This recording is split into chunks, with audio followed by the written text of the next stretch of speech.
Okay, here's my story. 16. Have family down in Alabama. They farm and own a huge amount of land down in Huntsville. Uncle owns a big house and a bunch of trailers they put out in the woods for hunting or camping. Down south, cousin suggests that we go out there to camp. They know I'm a city kid from Chicago, so they tease the fuck out of me. We collect food, kill a pig and some chickens, and bring necessities to camp out for a few days. We get to the camp, and it's obvious something is weird. The air has this weird electric smell, like right before a storm, like ozone. We think nothing of it and unpack, and go down to a little creek to swim for a few hours. All of a sudden, some older guy and a teenager come out of the bushes. He has a shotgun in the crook of his arm and says hello, and asks us what we're doing this far back in the woods. I tell him about my uncle, who he knows, and we say we're camping out. He tells us we need to be real careful out here and stick together, because there was a big animal in the woods. His son, who is my age, asks if he can stay and hang out with us. He says it's okay. Okay, so we end up playing football, dicking around. There's Tanner, 5 of my cousins, and then 4 of their friends. In total, there were 5 girls and 6 boys. We all were around 15 to 17. We ended up just dicking the day away, so we head back to the camp, pull out some stuff for a campfire, even though the trailers both had kitchenettes. Tanner says that his family's property sits up against my uncle's. He wants to run home and ask his dad if he can come out camping with us. My cousin Rooster says he's going to go with him since it's going to get dark soon. One of the girls also wants to tag along. It's about 7 o'clock, and it's starting to get pretty dark. They take flashlights and take the trail toward Tan's property. The rest of us chill, we make s'mores, drink, and kiss on the girls. About 30 or 40 minutes later, there's the smell of ozone again. You could smell it over the smell of the fire we had started, and this really nasty, coppery smell, like right after you've had a nosebleed and it stopped. It wasn't exactly like dried blood, but it was that nasty metallic back of your throat smell. We immediately think that it's some kind of electrical malfunction, or someone left a hot plate on, or some shit like that. We search the trailers and nothing is on, and we all can smell it. All of a sudden, we can hear people booking down the path toward us, and Rooster, Tan, and the girl all come running into the clearing out of breath. And they don't even break stride, they all run into the trailer right by where the fire is. We all got the fuck out of there and get into the trailers. They end up calming down, even Rooster is crying his fucking eyes out at this point. All the while, the fire is guttering lower and lower, so my other cousins say fuck it and are about to go outside to get the generator out of the shed between the trailers. Tanner goes, fuck no, lock the front door, ain't nobody else going outside. He's been crying too, and his eyes are bloodshot and puffy, and his pants are dirty as shit. He goes on to tell us that they went up to his house. His father said sure he could go out camping, but to make sure they were careful on the way back, and that maybe they should take one of the hunting rifles just in case. Evidently, Tanner had seen something in the yard a few days before. One of their pigs had come up ripped up and half-eaten. They assumed it was just some big cats or coyotes, even though they don't usually fuck with live animals. He had gone upstairs and packed his stuff and told his dad they would be okay without the rifle because coyotes avoid people. So they started walking back towards where we were camping. So Rooster finally stops crying and shaking. The girl already had, but she was just staring out the window with a dumb look on her face. He says they had gotten halfway into the woods toward the camp when they started to hear shit in the forest.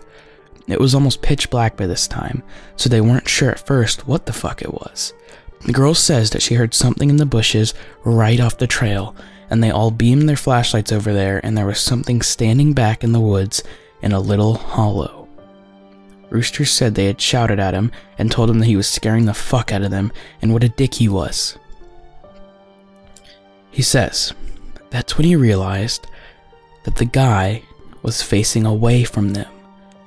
So they keep walking and they start smelling the nasty coppery ozone smell.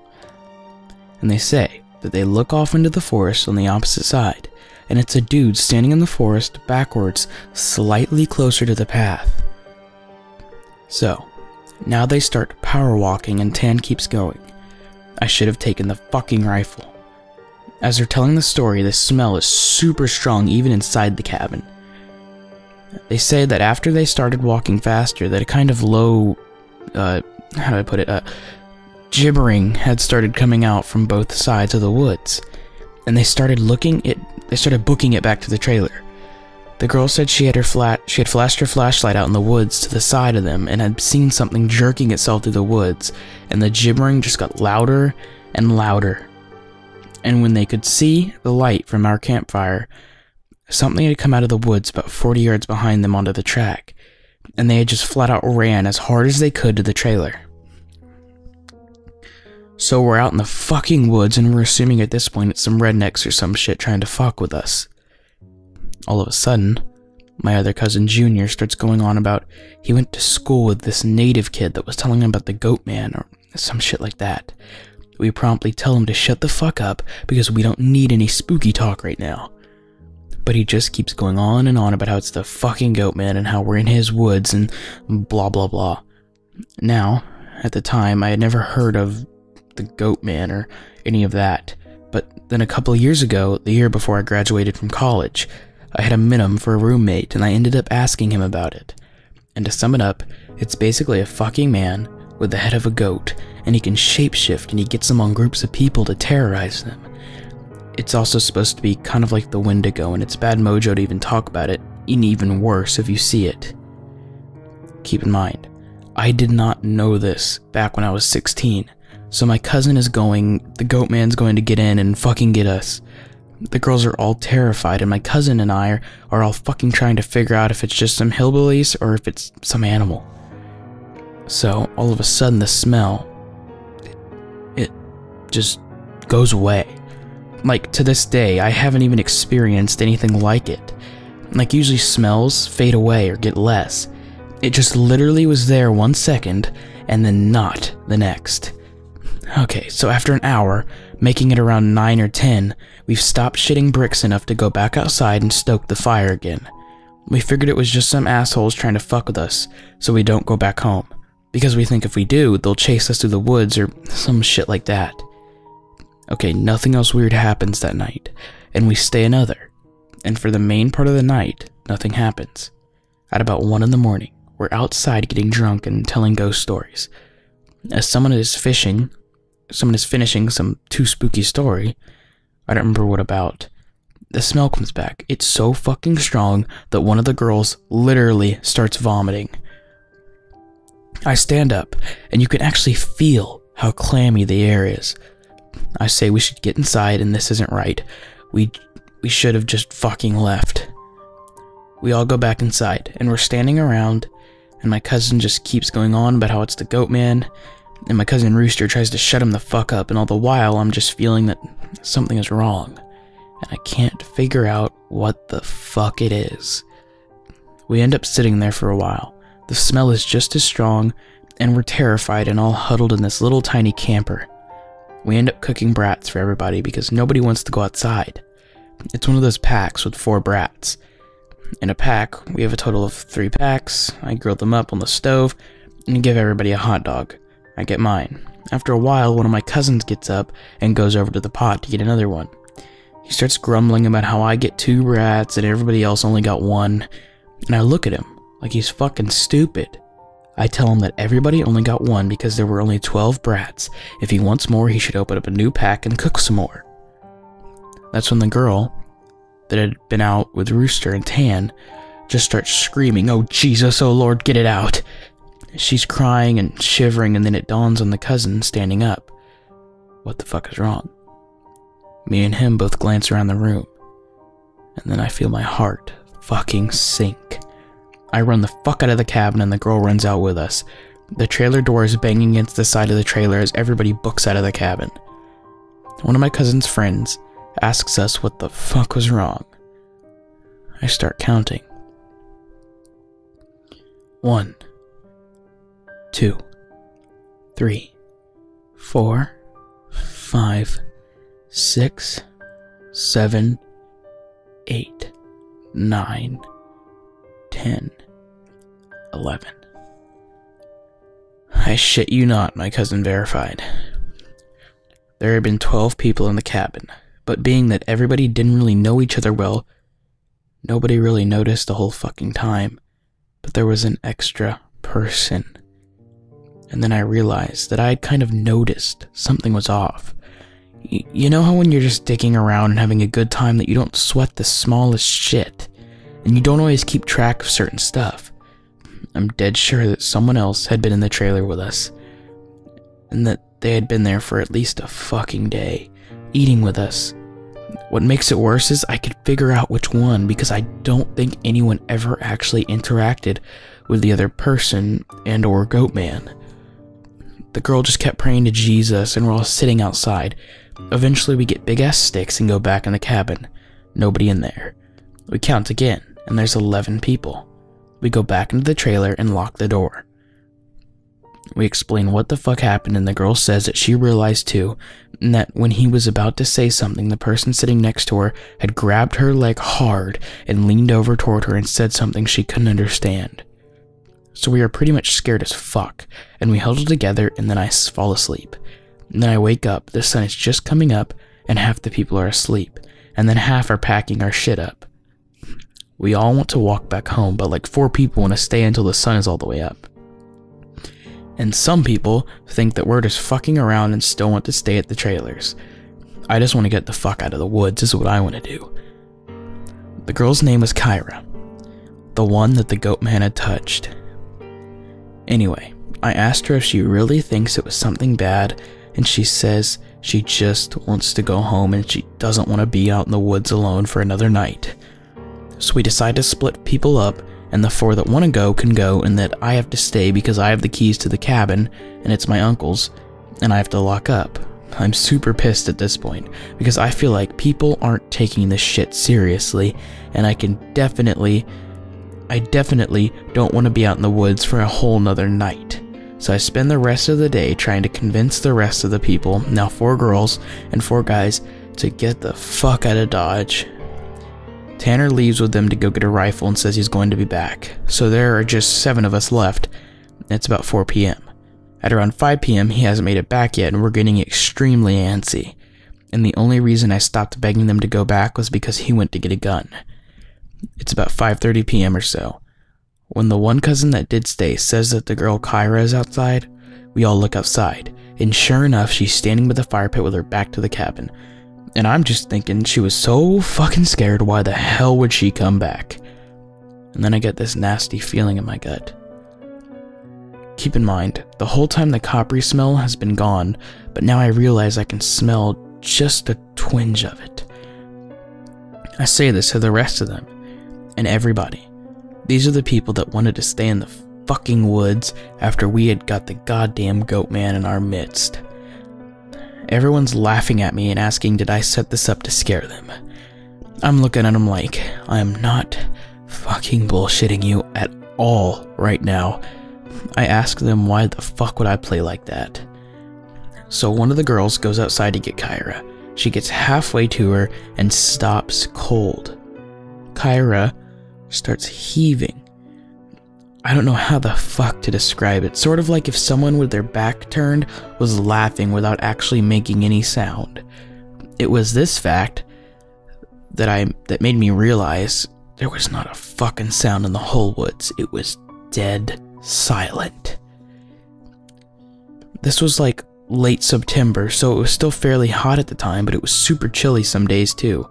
And you could usually hear big ass geese honking or some kind of birds or squirrels chit-chatting. So I step out the door and tell her to come back in the fucking trailer right goddamn now. She backs up into the trailer and we lock the door. We pull down all the shades except one and put a guy there in a chair to watch her. She stands there for another 20 minutes or so. The guy turns to say that she's still there, and there's a huge fucking bang on the door. We all jump the fuck up and scramble around the living room of the trailer. The banging is super loud. So now my cousin is holding one of the girls and the other two are kind of giggling with nervous laughter, and me and the other two guys are shitting bricks. Then we hear Tan. He's screaming, "Let me the fuck in, stop fucking playing." So we go over to the door and open it, and he stumbles in with a rifle. There's nobody else outside. Evidently, he had walked up to the campsite. Nothing weird happened in the forest, but he had seen a girl. Mind you, he said it was not Kyra standing there. When he had gotten to the edge of the clearing, she had turned toward him with this slack-jawed look and just stared him down, slowly tracking him as he walked around the outside of the clearing towards the camp.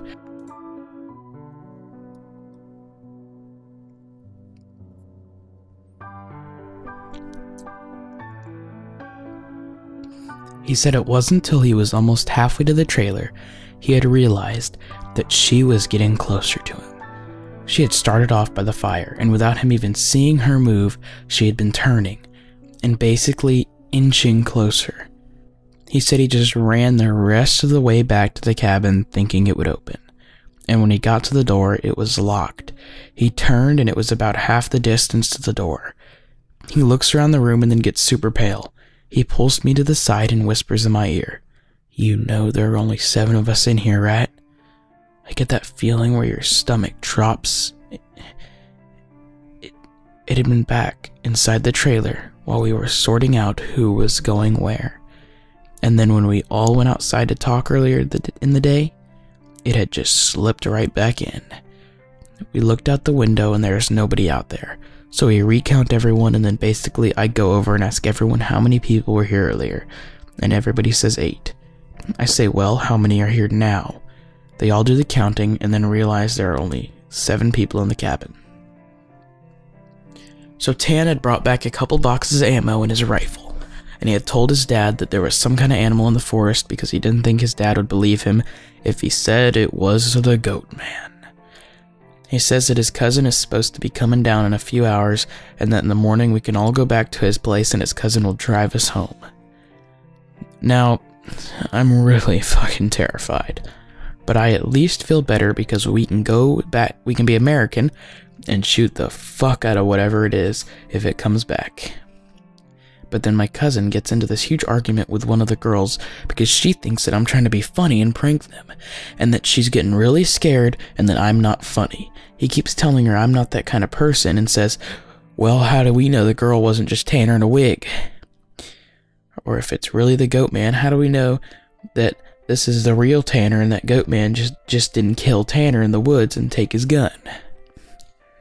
So, we fucking get into a huge argument about this, where me and Tanner, we could seriously be in danger because at the very least, someone has been sneaking themselves into our fucking trailer without us knowing and mingling with us, and at worst, it's something bad in the forest fucking with us.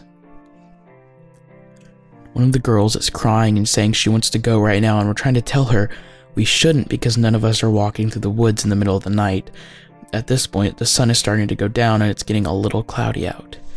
We eat something and turn the radio on for a while, but we can't get a good station out with anything decent. So we turn it off about this time that Tan's cousin shows up. He was like 19, I think. At this point, the sun's just barely over the horizon, and he has one of those heavy-duty lantern flashlights and another rifle. He walks up to the trailer and we whisper to Tan asking if he's sure that that's his cousin, and he says yes. The guy looks behind him and all around the camp, then walks in. He kind of glances at all of us and looks a little confused. He says, "Where's your other little buddy at? I figured she would meet me up at the cabin. Is she a little slow or something?"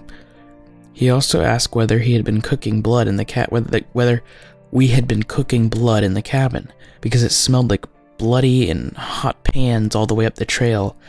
We're like, nope. But we ask him what the fuck he's talking about with the girl he saw.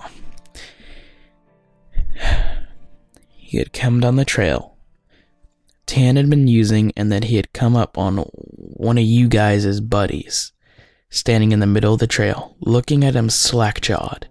He had asked her a bunch of questions, but all she did was just look at him.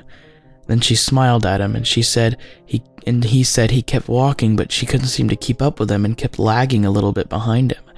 He said he asked her if she was hurt or something, and did she need any help, but she had continued to stare. Eventually he had been walking and turned around in a bend in the trail, but when he turned around and went back to see if she was okay, the trail was empty. He'd assumed she had taken some shortcut through the woods to our trailer. We tell him the whole story of what's been going on. I half expected him to say we were full of shit, but he just listened and sat down on the couches in the living room.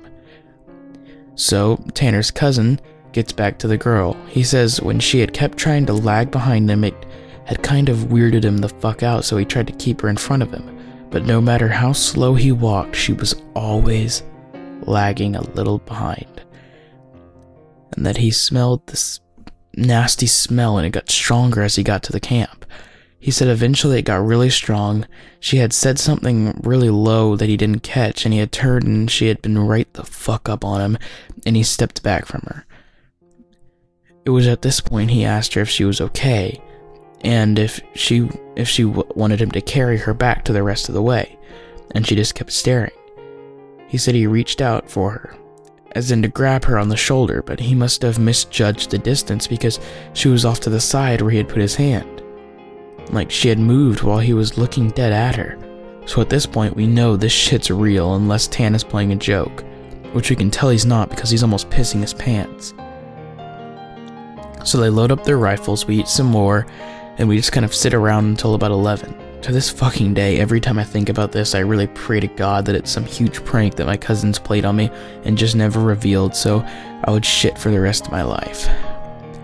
At around 11, the stink of copper turns into an actual nasty, gross, blood-like smell like cooking blood and singed hair. Tan and his cousin Reese get the fuck up and instantly grab their rifles. There's like a half knocking, half clawing at the door, and I shit you not, there's this voice, and it sounds like when you see those YouTube cats and dogs whose owners teach them how to talk, and it says in this halting, weirdly toned voice, "Let me the fuck in, stop fucking playing." It made my fucking nuts creep up against my body. One of the girls just starts crying and calling on Jesus. It was so fucking obviously not a person talking. It didn't have the right cadence, and that's some shit that I never realized until that moment.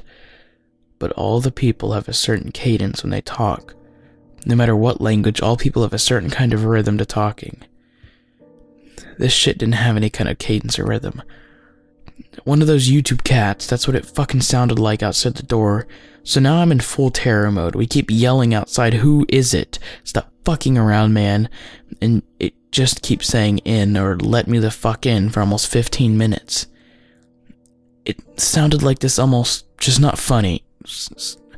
Sorry for being on a tangent, but if you can't imagine how this shit sounded, then you can't imagine how fucked up the whole situation was. So then the smell goes away for a while, and for the next hour or so you can hear someone basically creeping around the woods and shit. Every couple minutes, I'll come back into the door and say something. Finally, when the smell fades away, it's around 2 in the morning right now. Reese says, "Man, fuck this," and opens the door and walks outside with his rifle. He fires a shot into the air and says something to the effect of, "In the name of Jesus Christ, go away." He fires 2 more times, and then from the woods right up against the river across from the trailer, it sounds like something is slowly gibbering and hooting. Then it starts screaming, and it sounds almost like a woman and a cat in a bag screaming together. Like, I seriously have never heard any shit like that, and you can hear the brush over that way start to shake. Reese fires over into the tree line and then starts backing into the house. We lock the door and we can hear the shit keening and screaming. Reese says something had come out of the bushes, super low to the ground, crawling toward the cabin. He had shot at it. Pretty much, that was how the rest of the night went. It literally was screaming constantly for the next 10 hours, and we could hear shit moving out into the tree line. But it never came back up to the cabin until everyone had finally fallen asleep. Tan had been sitting in the chair watching the door with his rifle.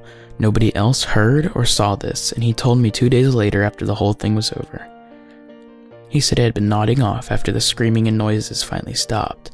and he had been almost asleep when he saw someone come out of the bathroom, and they laid down in the middle of the floor and go to sleep. He just assumed it was one of us and he had nodded off. Then he said he kind of realized something was wrong, and while pretending to be sleeping, he counted us. There were 9 people in the cabin.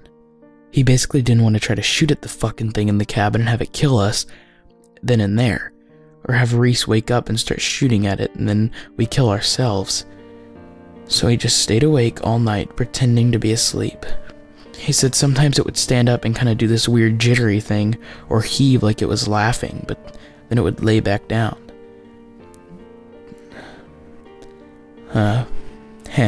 The story closes pretty weak, because from my perspective nothing happened. We woke up and I noticed that Tan was a little jittery, and that he was avoiding looking at all of us. But we ate some breakfast, packed up, and started walking to his house. He stayed last in the cabin and said he'd lock up and bring me my uncle's keys to just start walking and he'd catch up, which I didn't really want to fucking do. We got a little bit up the path, and then he came running up, and basically we just jogged down to his house, and his cousin took us home. There was a window in the bathroom. Tana got back to lock up and look in there. He said there was a window, that we were too stupid to lock, and that there was no screen on it. The window was fucking up when he went in there. I'm guessing it had been doing that all along, waiting for us to fall asleep or slip up, and then getting in and among us. It walked with us all the goddamn way back to his house, and then he said it lagged to the back of the group, and then looked him dead in the eyes, and then it walked back into the woods. Well, this is my story. Thanks for listening.